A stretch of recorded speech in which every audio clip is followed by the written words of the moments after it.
nu spurgte jeg også Tage Leegaard om det, og du kommer også fra regeringsparti. Er der noget i den her proces, det her forløb, som du set i bakspejlet, ærger dig over eller fortryder? Jeg synes, det er ærgerligt, at dialogen var så lang tid undervejs. Jeg tror, det havde været rigtig godt, at der kom en tættere dialog i det øjeblik, hvor verdensøkonomien vendte, og hvor gælden steg eksplosivt, og hvor de planer, der var udtænkt i en økonomisk gunstig periode, hurtigere var kommet til drøftelse. Men jeg tror så også bare, at ligesom overskriften i dag, det er fortidens skurke og fremtidens helte, at vi kommer ingen steder ved at kigge bagud. Det, der er vigtigt, det er, at vi kigger fremad, og vi både får de faglige og de saglige argumenter på bordet, der er behov for, og vi får en dialog omkring de udfordringer, der ligger foran. Og der er nok af udfordringer, og gælden er kun en af dem. Og Mette Bock, der blev jo sådan set lige sendt en kæverastel til dig, men sandt er det vel, at der har været et vis element af friløb over noget af Liberal Alliance gennem den seneste tid? Jeg vil gerne helt stilfærdigt sige til både Mette Gjerskov og Ellen Trane Nørby, at I skal glæde jer over at sidde i en meget stor folketingsgruppe, hvor der er mange til at løfte opgaverne. I Liberal Alliance har vi 3 medlemmer af Folketinget, og jeg ved, at de løber helt utrolig stærkt. Og Mette, så synes jeg bare, at det er uværdigt, at du som medlem af det danske Folketing påstår, at vi ikke har deltaget i noget som helst, for det er simpelthen ikke rigtigt, og vi sidder end ikke i Miljøudvalget. Yes. Nej, men jeg er ikke færdig. Jeg skal lige sige en ting mere. Ja, det skal jeg. Så vil jeg gerne sige, at det er også rigtigt, at vi undervejs i processen har stemt for nogle af lovforslagene, og det lægger vi overhovedet ikke skjul på. Til gengæld har vi brugt rigtig, rigtig meget tid på at mødes med landbrugets organisationer og med landmændene. Vi er blevet klogere, og derfor har vi faktisk ændret kursen. Det synes jeg vil klæde rigtig mange af de andre partier, hvis de også vil lade sig ændre en kurs i det øjeblik, man bliver klogere. Det vil klæde dansk lovgivning i det hele taget.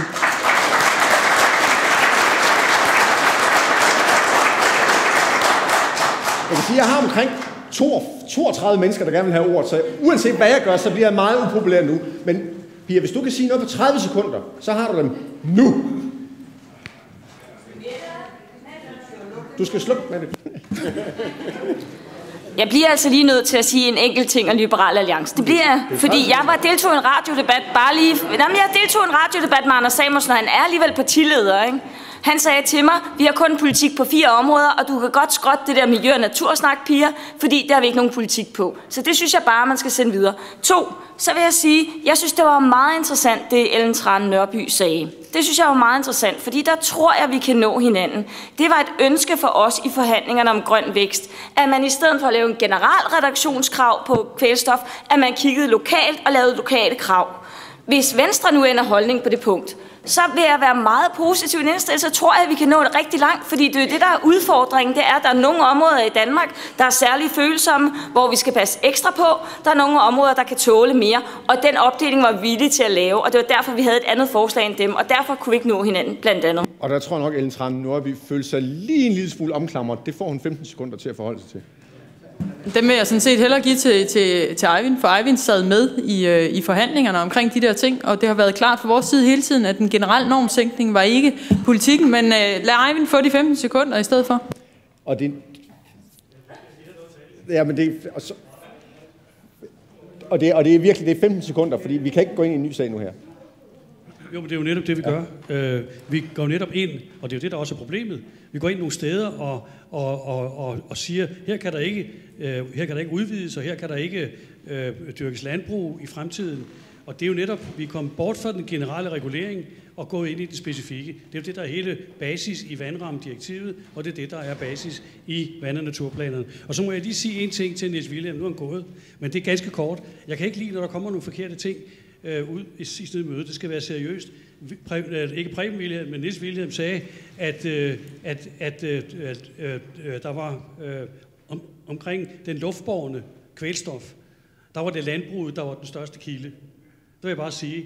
75% af den luftbårne kvælstof, der lander i Danmark, der kommer fra udlandet.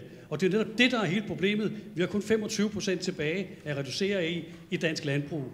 Og ja, ikke kun dansk landbrug, men det er dansk landbrug, der leverer Derfor er vi helt inde ved benet, og derfor er det problematisk. Yes.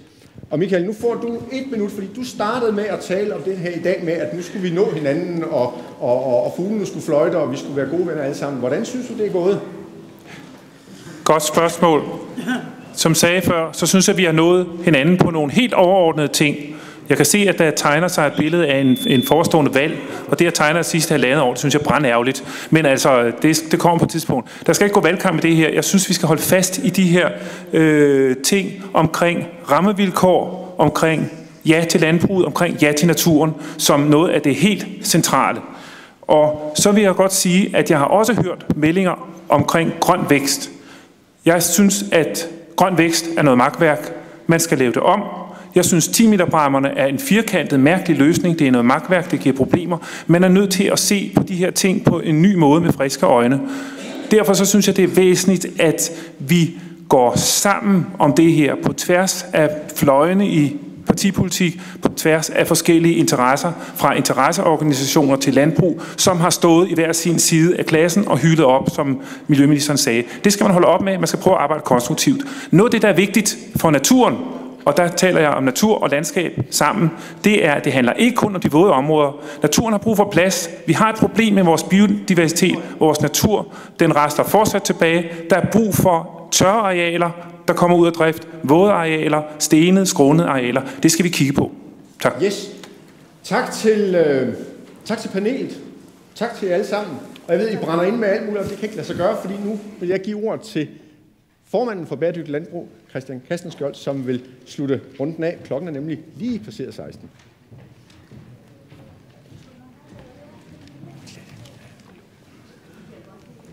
Tak vil jeg gerne sige til alle, både i salen, men også meget til jer, der sidder her i panelet. Det har været en rigtig spændende dag, og det glæder mig lidt at føle, at i hele spektret af holdninger og meninger her, så er der dog en åbning for at komme videre, for at bringe landbruget et sted, hvor vi både kan have et driftigt landbrug med indtjening, men også skabe nogle muligheder for at skabe mere natur. Det synes jeg er en rigtig spændende udvikling og mulighed, der viser sig her, og det synes jeg, vi alle sammen skal arbejde videre på. Men det, jeg kan høre, det er, at vi skal prøve at udvikle, og der skal forskes for på den måde at bringe både landbruget videre frem, men også give plads til natur.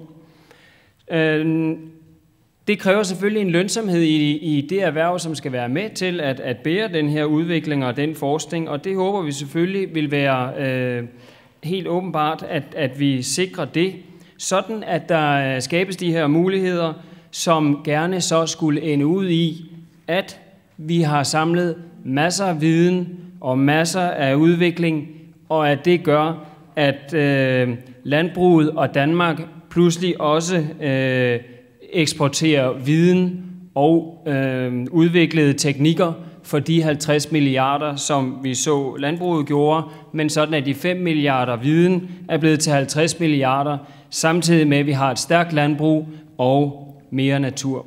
Så tak fordi I alle sammen har deltaget. Jeg håber, det her bliver åbningen på noget, vi kan gå videre med alle sammen, og at alle vil trække med i det her. Tak til alle.